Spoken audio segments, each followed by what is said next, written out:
one of the precautions that you want to take into account as you're looking to do properties is going to be evictions and how they are performed.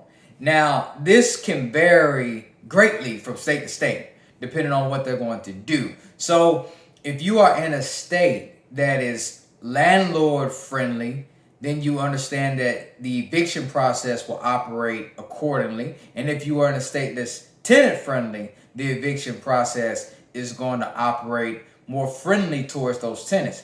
How does that look? Landlord friendly states like where I invest at, Tennessee, Georgia, Texas, Kentucky. Kentucky's a little on the side there. But in those areas, you can perform evictions within 30 days. You can be able to file an eviction, get a tenant out. That is what I would consider a landlord-friendly state. You have other states like Maryland, like California, where it is very difficult for you to be able to get a tenant out. And if you are invested into a state like that, you have to take that into account to know that these things can really stack up and cause devastation to the amount of monthly income you're getting if too many of these tenants build up. So COVID being combined with this has really just highlighted, exacerbated this problem, because you have local jurisdictions who are just saying we're not going to evict people, or the court system is slow, or we don't want people showing up because we don't want people gathering together. And all that combines for you not to be able to evict somebody.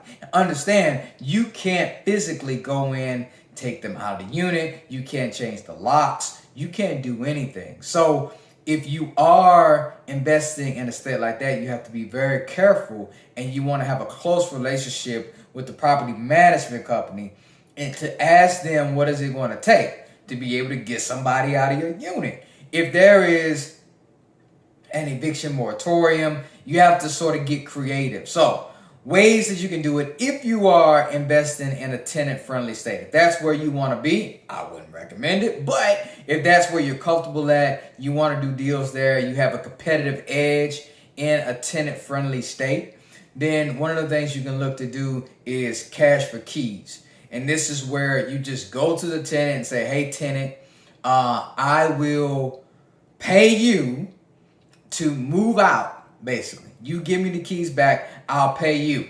And some people may scratch their head like, why would you do that? This person is stealing from you. It makes economic sense, right? Because as you're losing money every month by that person not paying rent, you can't collect, and you also can't collect from them, and you can't rent it to somebody else. So it's a double-edged sword stab, right? You're losing in both ways. You're losing on the unit by the tenant not paying, and then you're losing on the potential income that you could get from somebody else. If you calculate that, what you do is just go to them, say, hey, look, we will allow you to walk away.